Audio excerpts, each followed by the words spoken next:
anchoring yourself to success. We're here, we've made it to day 16, and we're still on a roll.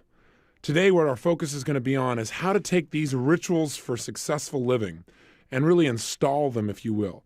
Get them so we don't have to think about them consciously. I've mentioned earlier, and I want to remind you again, that one of the biggest challenges for most people when they really want to succeed in their life is they go to try and make a change. But what happens is they try and do it purely consciously. That is, they say, okay, now what I want to do is stop procrastinating, or what I want to do now is start getting myself to take action. And so they work at it for a time or two, but they don't really install the ritual. Do you follow me? In other words, they get themselves to do it a time or two, but they don't develop it into a habit that absolutely sticks. It doesn't become a conditioned response that the environment itself triggers.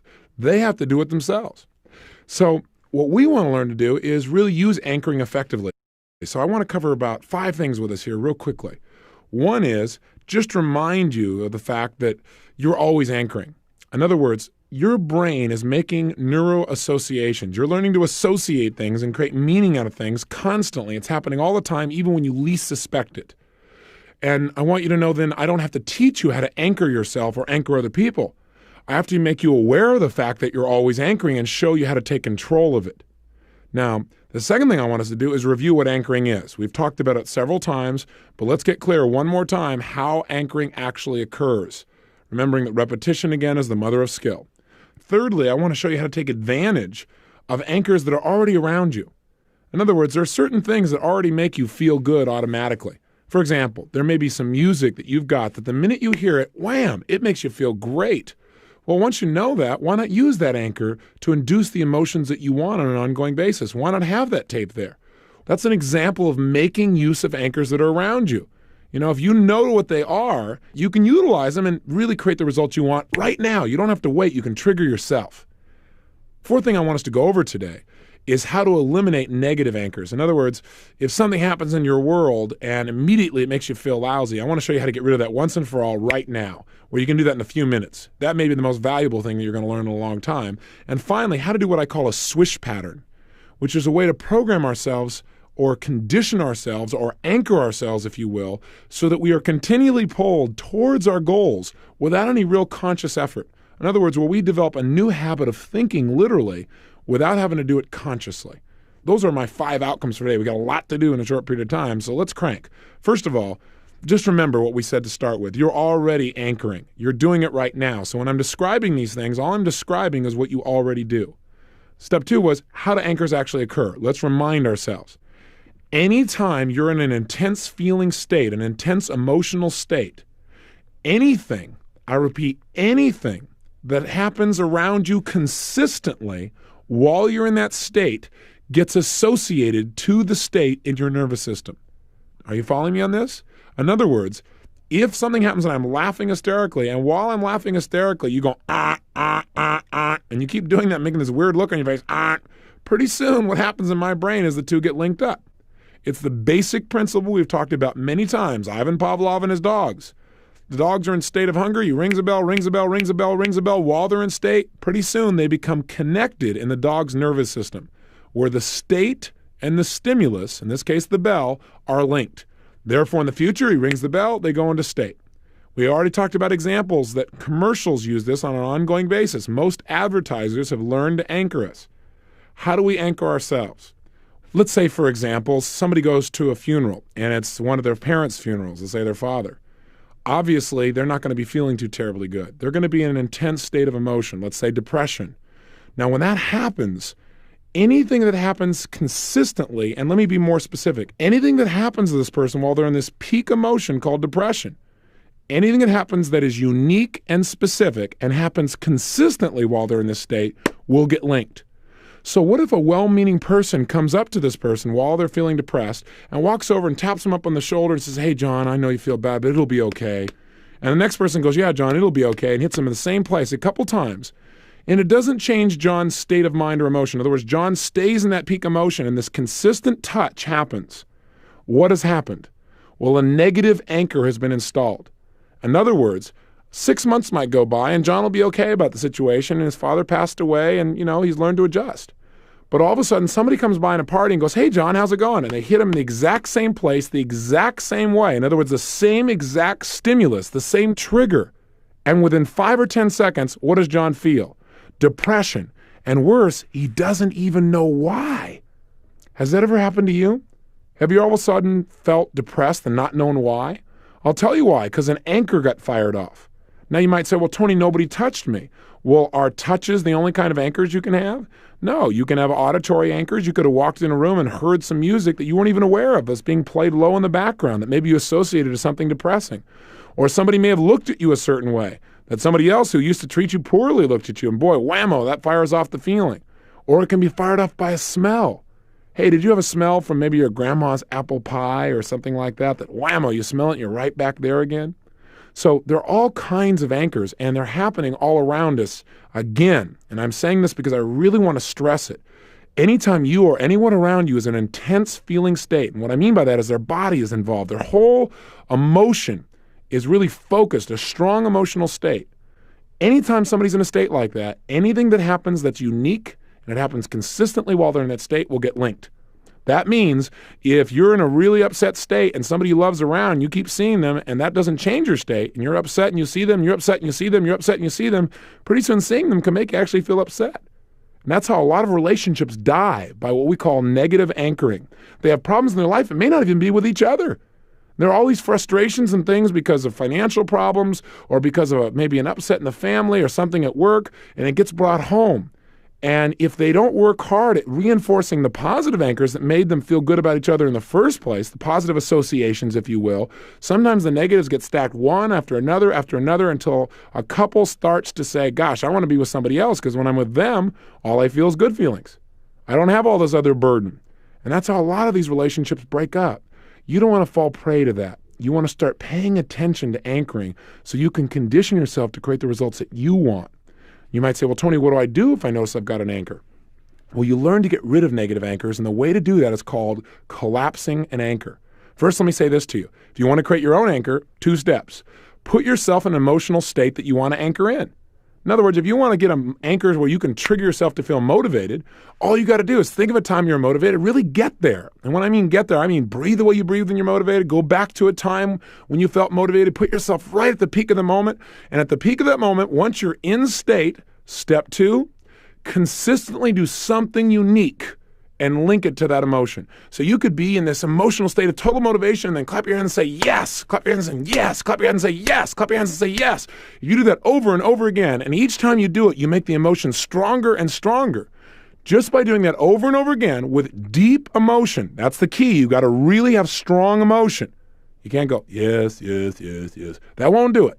You got to really be what we call associated, where you feel it throughout your whole body. If you do it over and over again, consistently, you will condition your emotions and your mind and your nervous system to link yes to feeling absolutely motivated.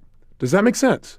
So all you want to do is set that up. I've created them for myself on different fingers, where I can literally touch my forefinger and my thumb and wham, I can get absolutely creative instantly. And that's how I wrote my first book, Unlimited Power. I mean, if you've seen my first book, it's a rather big book. So is Awaken the Giant Within. I've managed to write a few smaller ones since then with notes from a friend and giant steps. But the point is, I wrote that first book in 1 month. I had to. Well, I didn't have to. I chose to. Remember that? I wanted to. They said, "Look, you're going to have to wait like 6 months until the next run goes, or we start putting out books again." That was like the next deadline. I said, no, I want this out now. They said, "Well, then you're going to have to write it in a month. There's no way it can be done." I said, "There's no way? Hey, I believe there's always a way." And so I went to work on it, and I was doing it literally while I was on the road doing my Unlimited Power seminars all over the country. We'd do a firewalk evening, and then I'd go home at midnight or 1 or 2 in the morning. When I go home, I mean go to the hotel, and I'd sit down and have to get myself creative and write. And I didn't feel very creative. But I learned to fire off times when I was creative, and I linked them to the point where I could just touch my fingers and all of a sudden instantly feel that creative flow, and literally would start to pour out of me. Remember, how we behave is based on the state we're in. If you want to get better performance out of yourself, you want to be able to trigger yourself into a state of mind that supports you. I did this with Ken Blanchard. Ken has become a great friend of mine. And years ago, when we first met, he actually attended one of my Firewalk seminars and was impressed by the incredible results we got with people, and also impressed that we could get people like himself to actually walk. People that weren't having that intention at all. And he had this incredible breakthrough. Well, one day we happened to be on an airplane together. We both live in San Diego. And we're coming back, and he mentions that he's been working on his golf game. And that specifically, he was hired by Golf Digest to go out and basically work with the best golf instructor in the country, spend 4 or 5 days, hopefully improve his golf game, and then after doing so, to write an article, because Ken is excellent at taking things and simplifying them and making them so people can really use them. That's one of his greatest powers. And so they hired him to do that. And he said, you know, it's great. I went there, I worked with this guy, I knocked 3 strokes off my golf game. He said, I was thrilled. He said, but there's a problem. And I said, what's that? He said, well, I can't remember all the things he said to do. He said, you know, I get up there and I got to try to remember all this stuff. And he said, I don't know. I'm not getting the same results. And I said, Ken, you don't have to remember all that stuff. I said, let me ask you a question. Have you ever hit a golf ball perfectly? He said, well, of course. I said, have you done that more than once? He said, well, of course. I said, then you don't have to think about how to hit a golf ball perfectly. You already know how. Your subconscious mind knows the rituals you need to go through to hit a golf ball perfectly. All you have to do is put yourself in the same state of mind and emotion where that happens automatically. Here's what I mean. Haven't you noticed that when you do your best, you aren't like consciously thinking of each and everything you're supposed to do at that moment and talking to yourself, all those kinds of things? Aren't you in what I call a flow state? Isn't that really where we are, where things are just happening and you like surprise even yourself? He said, well, yeah. I said, then all you've got to do is put yourself in that same flow state every time you pick up your golf clubs. He says, well, God, how do you do that? I mean, I've been there, but how do you get back there? I said, you anchor it. And I worked with him on the airplane for about 20 or 30 minutes and showed him how to trigger so that every time he picked up his golf clubs, he could fire off that set of emotions. Well, he got pretty excited. He said, well, you know, I think it'll make a difference. But he had no idea how big a difference. He called me back 2 days later to tell me he took 15 strokes off his golf game. Now, if you play golf, you know that's impossible. Yeah, well, it's impossible, and that's why he wrote the introduction to my book, Unlimited Power. We became even better friends, as you can imagine. But Ken is a phenomenal man willing to use it. Are you willing to use anchors for your benefit? You can anchor yourself to anything so that if you need to be humorous or creative, hey, listen, I don't always walk in, and probably you don't do this either. I don't always wake up, let's say, on Monday morning and walk into, let's say, a seminar room and go, oh, boy, another seminar to do. This is only my 97th one in 103 days. Whoa! That doesn't always happen. But I am committed to giving my all every time I communicate with people. That's what I do for. And so instead of like feeling bad or giving, you know, a decent performance, what I do is I've got anchors on myself where I can trigger myself instantly to be absolutely at my peak. And I demand that from myself. I'd like to challenge you to do the same for you. Develop some anchors so that you could go from being frustrated to excited in a moment, or to go from being angry to laughing. Wouldn't that be valuable? And all you got to do is think of times you're laughing, create an anchor. Think of times you're laughing, create an anchor. Think of times you're laughing, create an anchor. Maybe it's grabbing your ear and going doo-doo-doo-doo. I don't know what it is. But once you know what it is, next time you get angry, reach up and go doo-doo-doo, and wham, you can put yourself into a laughter state, or at least the minimum of a smiling state. I want you to have buttons to your own brain. You should be in charge. Now, that's how you create an anchor. 2 steps, get yourself in a state, and at the peak, consistently do something unique over and over again, and just do it until it's conditioned. If you want to learn more about anchoring and you really want to refine it so you're really, really good at it, 1, practice. But 2, if you want some additional distinctions, then contact us because we have a series of videotapes that'll show you exactly how to do anchoring. And we do it in slow motion, and we actually demonstrate it over and over again, including how to eliminate phobias and so forth, so you could do those for yourself or other people. But for right now, today, let's make sure you utilize what you already know, because you can get results right now without any more instruction. Now, you might ask me, how long does an anchor last? Well, it depends. When you go to do an anchor, if you want to know how long it's going to last, part of what makes it last is how intense was the state you anchored in the first place. In other words, if you're in a state of absolute total motivation, excitement, and you anchor that, that's going to be more powerful than if you go, yeah, I'm kind of motivated. Yeah, anchor that. In other words, if your state is not real intense, the anchor may not last a long time. Does that make sense? Secondly, if an anchor is going to last, you need to link it to something unique. So, for example, if somebody else is laughing and you want to anchor them, so while they're laughing, you reach over and give them a handshake. Is that going to work? Well, if you shake their hand uniquely and you do it over and over again, that handshake can later, when you shake their hands, cause them to smile or laugh. There's no doubt about it, if they're laughing strongly enough. But A handshake, what's going to happen? Somebody else is going to shake their hand. They're going to laugh for no reason. Their brain's going to go, what's going on here? And pretty soon it'll begin to dilute the anchor. So if you want an anchor to last, make sure you're really in state and make it be unique. That's why I'm using some of these weird noises, and I would like squeeze a part of my body. In other words, I would link to the state I want a unique kind of touch and a unique kind of sound. Does that make sense? Okay, next. What I want you to do is pay attention to how to get rid of negative anchors. How can you get rid of them? Now, again, we call that collapsing an anchor. So let's take the scenario we talked about earlier. Let's say you've had this negative anchor and it's over here on your left shoulder. In other words, somebody touches you there and wham, you fire off this depression from gosh only knows when. You don't know what caused it originally. You went to this funeral, whatever. How do you get rid of it? Real simple. Step number 1, create a series of positive anchors. What do I mean? Well, let's say I got this negative anchor on my left shoulder. Well, I'd go over to my right shoulder and I'd think of a time in my life, in my mind, when I felt absolutely incredible, unstoppable, fun, outrageous, whatever. Let's say outrageous and unstoppable. And I think of a memory when I felt that way. I close my eyes, I go into the memory, I actually step into the picture or into the feeling, so I'm absolutely there again. And right at the peak of emotion, right when I'm feeling absolutely incredibly outrageous and strong, I reach over and touch my right shoulder. Remember the negative anchor's on my left. I go over to, let's say, my right, and I touch it and squeeze it and maybe make a sound. Maybe I go, yes. And then I think of another peak time in my life, something else where I felt really incredible, powerful, like I could handle anything. And right at the peak moment, I reach over and go, yes. And I do this over and over again until I've literally conditioned my right shoulder area where I can just go, yes, and wham, I feel strong immediately. Are you following me on this? What we're doing is creating a series of positive anchors, what we call stacking an anchor. Now what do? Well, once I've got it, I test it. I get out of state, meaning I don't think about anything that would excite me, and I just reach over and I do the same thing. I'll go, yes! And sure enough, wham, I start to feel the same kinds of feelings. Great, I've got an anchor that works. What do I do next? Step 2. Step 1 was create a series of positive anchors. Step 2, I fire off both the positive and negative anchors simultaneously. What the heck does that mean? I mean, I'm going to reach over and I'm going to touch my left shoulder where normally I get depressed. And I'm also going to reach over and touch my right shoulder where I feel great. And I'm going to say, yes, I'm going to fire them simultaneously in my brain. Now, when you do this, usually steam will come out of your ears. You may feel actually a little weird at first. In fact, if you watch people do this, sometimes their face becomes asymmetrical for a moment where one part, like a cheek, will start to come up and the other goes down. That's because in your brain, you literally fired 2 completely different types of emotions in your brain simultaneously. 2 different nerve messages, if you will. And when they collide in your brain, the one that is strongest literally collapses the other one. Does that make sense? That's why we create a series of positive anchors instead of just a negative one. Otherwise, we'd have you just do something, a positive anchor like, remember time you felt good? You go, yeah, you anchor it, yeah, anchor it, yeah, anchor it, yeah.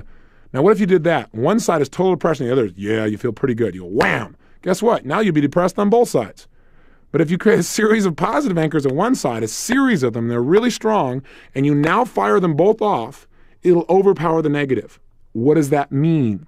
It means now when you touch your left shoulder, you'll feel neutral feelings or maybe even positive. When you touch your right, you'll feel neutral or positive. It's called collapsing an anchor. Again, I'm trying to jam it in real fast. I'm going to give you a way to do it before we leave here as well. So let's just review some of the key elements to make an anchor be effective. Number 1 is the intensity of the state the person's in. In other words, if you want a strong anchor, make sure that when you go to anchor yourself or somebody else, that you're really feeling strongly about what it is you're linking in. So if you want to anchor in something like motivation, you got to really be in a motivated state, not like a partially motivated state. 2, you've got to make sure that you create the trigger. That is, let's say the touch or the voice tone at the peak of the emotion. Imagine it like a roller coaster. You don't want to do it as you're about to hit the top or on your way down. It's got to be right at the peak. Now you might say, Tony, I don't know when the peak is. Trust your subconscious mind.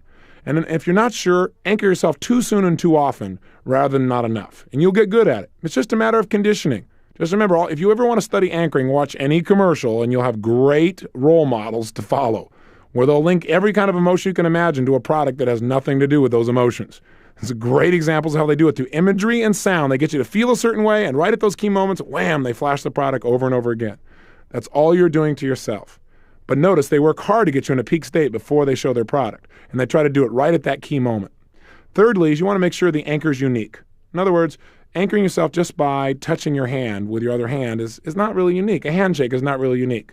So maybe what you do is you grab the skin behind your middle finger's right knuckle and you pull on it at a certain moment. That's a unique trigger. You follow me? And then finally, if you're going to make an anchor work, you got to fire it off the same way it got set. In other words, if I anchor myself on my shoulder and then I come back and try and fire off the anchor by touching my elbow, clearly it's not going to work. If I anchor myself with a strong touch and then I come back and try and fire it off with a soft touch, it's not going to work because nothing's linked to that soft touch in my nervous system. So again, I know this is dumping a lot on your brain, but take a look. You can listen to this tape over and over again because anchoring is worth it. And remember, you're already doing this. You're already anchoring. So all I'm doing is trying to bring your conscious awareness to what you're already doing so you can take some control. So you can start to condition yourself to feel the ways that you want to on an ongoing basis. And one of your assignments today is going to be to literally create a positive anchor. So you can trigger yourself to feel a specific emotion you want at any moment in time, no matter what's happening around you, where you're in charge. Now let's take a look at two final aspects of anchoring that I mentioned we'd talk about. How do we take advantage of anchors that are already there? Well, one thing I already mentioned is how you could use music, for example. Another example I can give you is what we do with our own people around the country.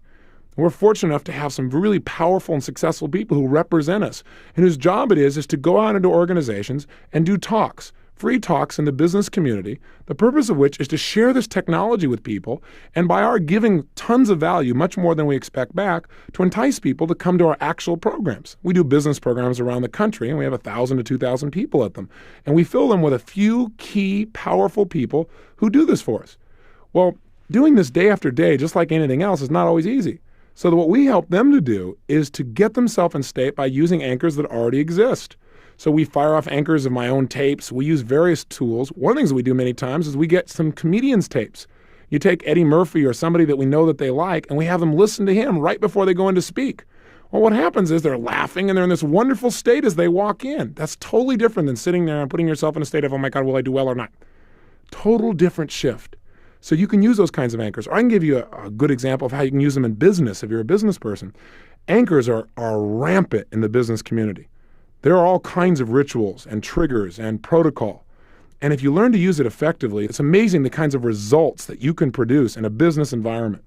Let me give you an example. I mentioned earlier on these tapes about the work I'd done with the Army. What I didn't mention is how I negotiated that deal.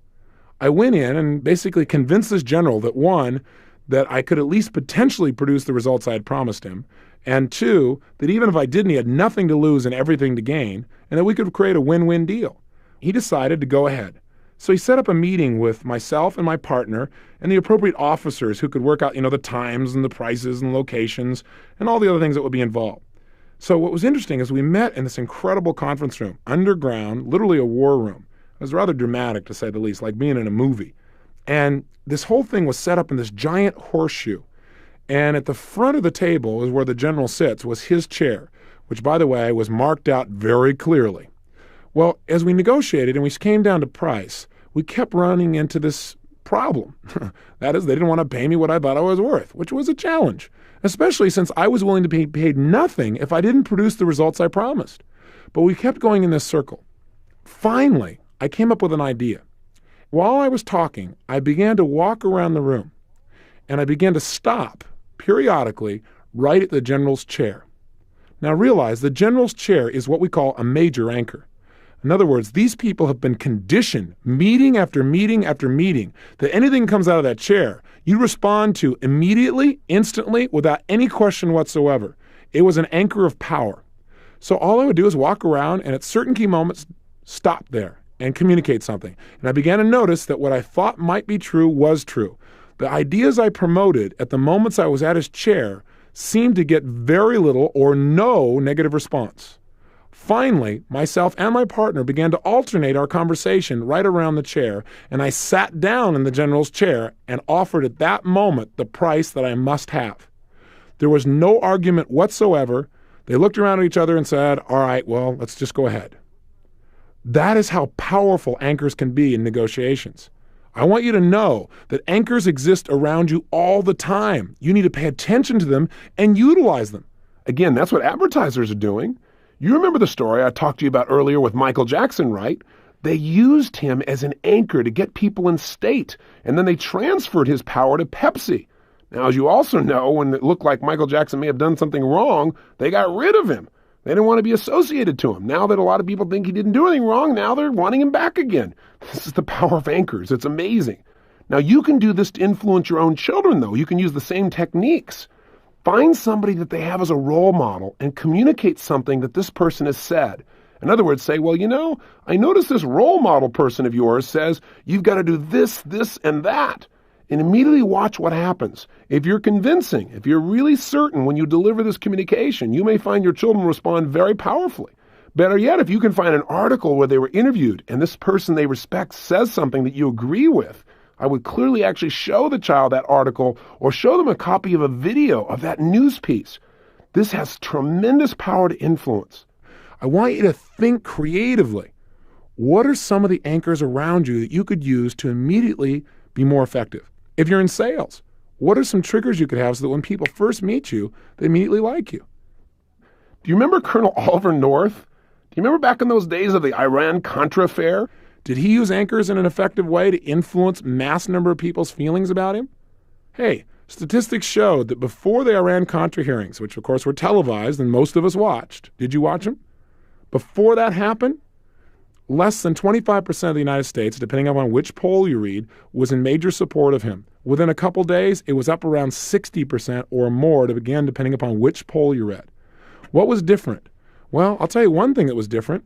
Colonel Oliver North showed up wearing this little thing called a uniform. Now think about that. Not just any uniform, a Marine uniform with every medal he'd ever earned since the Cub Scouts. I mean, this guy was loaded. I mean, clearly the minute we saw him, the anchor was, this man is a hero. Do you think that affected the way you would evaluate his answers? I'm not saying he was right or wrong or anything like that. I just want you to know they used anchors brilliantly. His advisors did to make sure we felt that way. Did he wear his uniform every day at the White House? No. Why was he wearing it that day? Because he hadn't worn the uniform in a long time and he wanted to wear it, obviously. Clearly, he understood the power of anchors. And anyone who's successful does take advantage of the anchors that are already around you or create some. So what we've talked about then are the following. One, that we're already anchoring. We just have to become aware of the fact that we're already doing it, so we don't create negative anchors accidentally. Two, we've reviewed the process of anchoring, and we've given you some key fundamentals on that. Three, we've talked about how to really eliminate negative anchors. So if you've already got some associations that are not supporting you, like you see your boss and you get angry, we've given you some ways to literally get rid of those. And then four, we've talked about how to utilize anchors that are already around you and hopefully get you to start paying attention to those so you have more power. You utilize what's already been created in your environment. The last thing I want to chat with you about and actually have you do is something I call a swish pattern. And again, what a swish pattern is a way not just to anchor one feeling. In other words, I can have you think of a time in your life when you felt really loved, and at that moment, I can reach up and, let's say, touch your ear with a real soft touch and go, yeah. And I have you think of that time when you felt really loved, and right at that key moment, I can reach up and go, yeah. And I can do that enough times till pretty soon I reach up and touch your ear, even when you're not feeling love or even thinking about it, and go, yeah, and you'll feel loved. Now, that's not special. It's done over and over and over again. But here's the point. That's anchoring one specific state. Would it be useful for you to be able to anchor yourself to move in a new direction of life? Sounds like a pretty big chunk, doesn't it? What I mean is, would it be useful for your mind to continually move in a particular direction? In other words, keep you focused on going in a certain direction? The answer is obviously yes. And the swish pattern is a way to do that. Now, normally we teach this with videotapes because it's something that's useful to see. But stay with me on this, and I think you'll pick it up rather quickly. Also, I want to warn you that if you're one of those people that says, I don't visualize, then don't even bother to do this tape because you're wasting your time. No, I'm being facetious. Anything you can do with pictures in your mind, you can also do by talking to yourself or getting feelings. I do want you to know that everyone visualizes. It's impossible not to. Invariably, if I'm doing a seminar and somebody says, well, I can't visualize, Mr. Robbins, I'll say, well, let me ask you a question. Close your eyes. And they will. And I say, what color is my tie? And they'll go red, yellow, whatever it is. And I'll say, well, how do you know? They say, well, because I see it. I said, but your eyes are closed. They go, well, I got this. Oh. See, we all have pictures, but see, some of us see pictures so fast that we don't become consciously aware of them.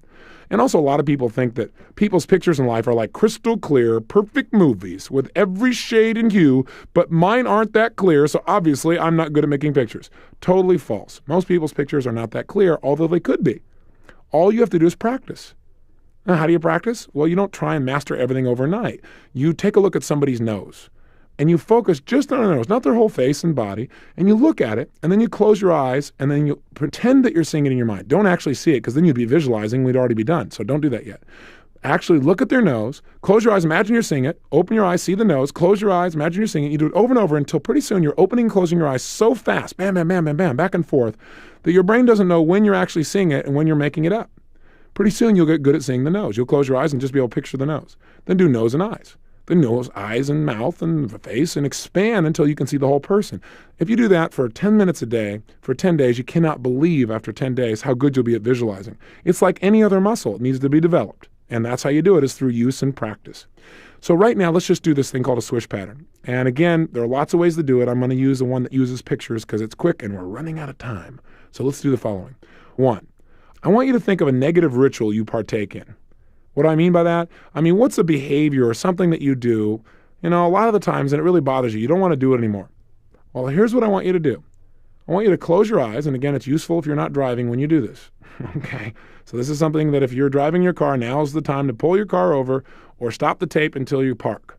But preferably pull it over and do it right now. Keep your momentum going. As you notice, I've asked you to do things over and over again, and I've harassed you and teased you and played with you and cajoled you, but it's because I know the power of momentum.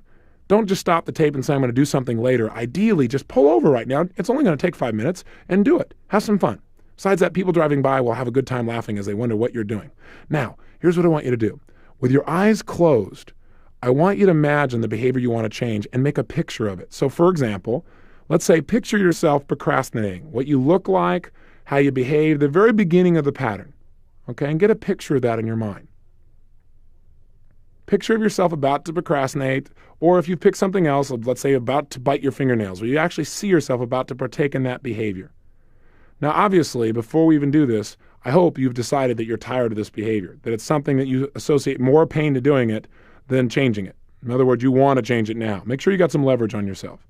But with that presupposition in mind, what I want you to do now is see in your mind yourself beginning that pattern. And I'm talking a little bit to make sure you got time to get it in your mind. Okay? As soon as you got that image now clear in your mind, make it as clear as you can, where you really see the beginning of the pattern when you're about to either bite your fingernails or procrastinate or whatever it is you want to change. Now what I want you to do is imagine the image just being pushed aside. And in its place, what I want you to do is put a big picture in front of you of how you'd like to be ultimately. In other words, create an image of yourself the way you would like to be. I'll give you a specific example with myself. I used to bite my fingernails, and I learned lots of techniques. None of them seemed to work. I even put pain on my fingernails. I put some of that stuff that you bite on it and tastes terrible. That didn't even stop me. I was on a roll. The bottom line is the only way I stopped myself was the use of a swish pattern. How? I pictured myself about to bring my fingers up to my face to bite on my nails. And I was doing this, by the way, most of the time subconsciously. I wasn't even aware I was doing it. But I was biting my fingernails literally down to the quick where they would bleed. Now, I pictured this in my mind, bringing my fingers up, and I do that over and over again until I could get that picture clear. Then I put the pictures aside. I made a second picture. The way I would like to be ultimately, not just not biting my fingernails, but the kind of person I'm committed to being, the kind of person who would never bite their fingernails. I pictured myself dressed a certain way, with certain jewelry, with certain communication styles, with certain gestures. I saw myself having this tremendous impact on all these people. I looked like and felt like that was the person I'm committed to being, someone absolutely a model of success, happiness, joy, power, wealth. Sure enough, as I got this image, I got inspired. And that is the second thing you've got to do. Create a new picture of how you want to be, an image of yourself the way you really are committed to being, your ideal self, your ultimate self.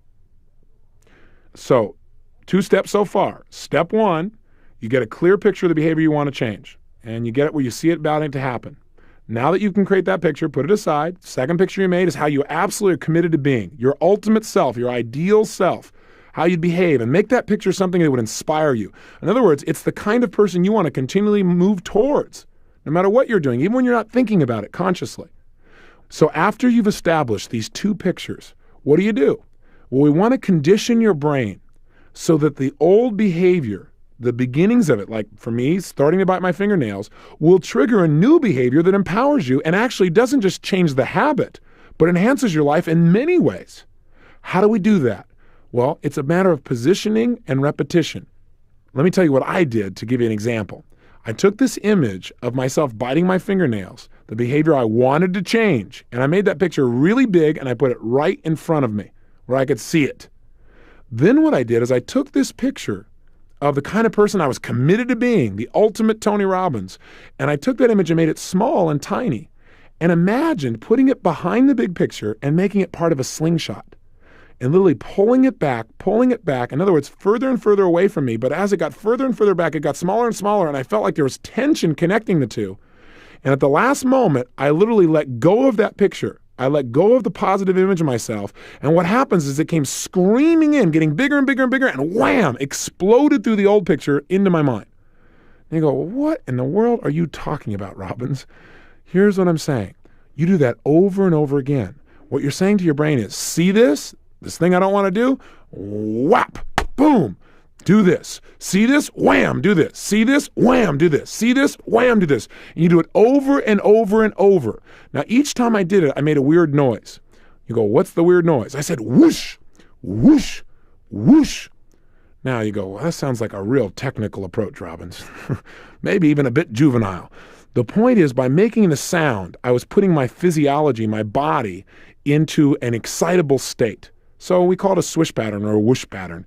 By doing this over and over again, you condition your mind so that the old behavior literally moves you towards being the ideal person you want to be.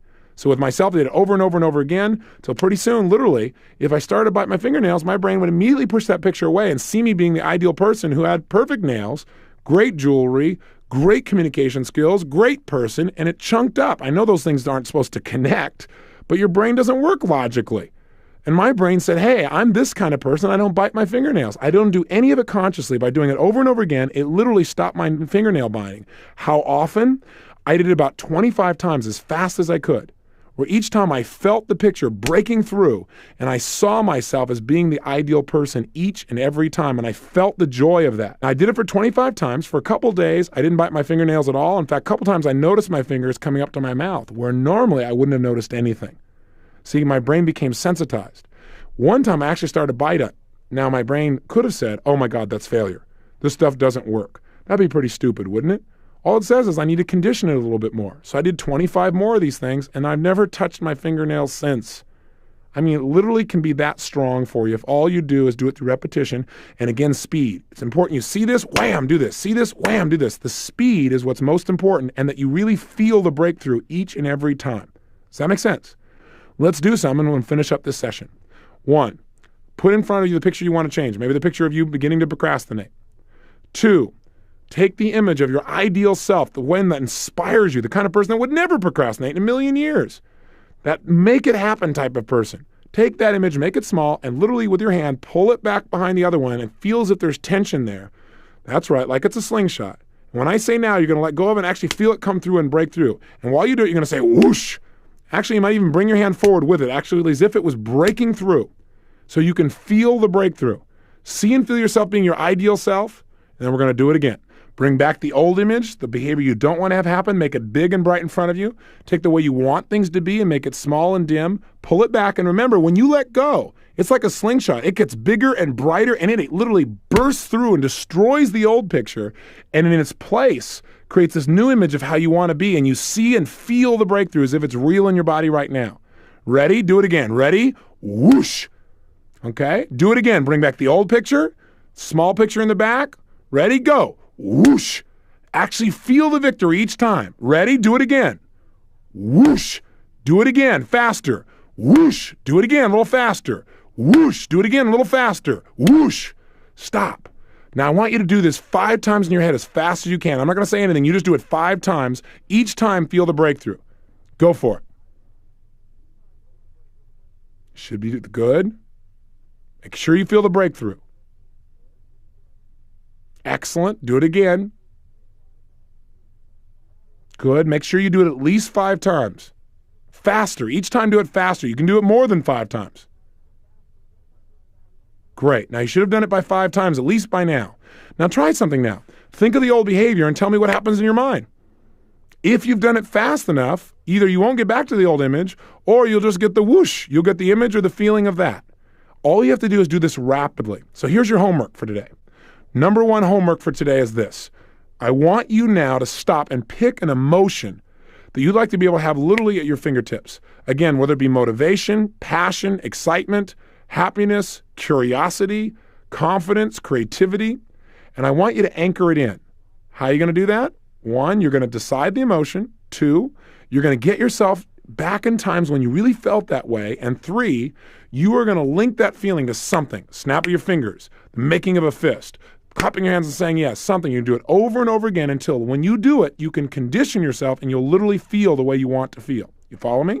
Create one positive anchor that really works and do it over and over again until it works. And 2, I want you to do at least 15 swish patterns, taking you from procrastination into the person you absolutely are committed to be, who makes things happen and does not delay. Those are your 2 exercises. We've covered a lot today, to say the least. But if you go through and apply these, you can find this to be something that can literally change your entire conditioning and therefore your ongoing behavior. There's real power in this, so please discipline yourself. And if you need to listen to some things twice, that's fine. Again, there are lots of ways to get more information. Start with what you got right now. If you want more, let us know. But the point is, use what you know already right now today. And when you come back tomorrow, we're going to work on unleashing the financial genius within you. Till then, have fun with your anchors and live with passion.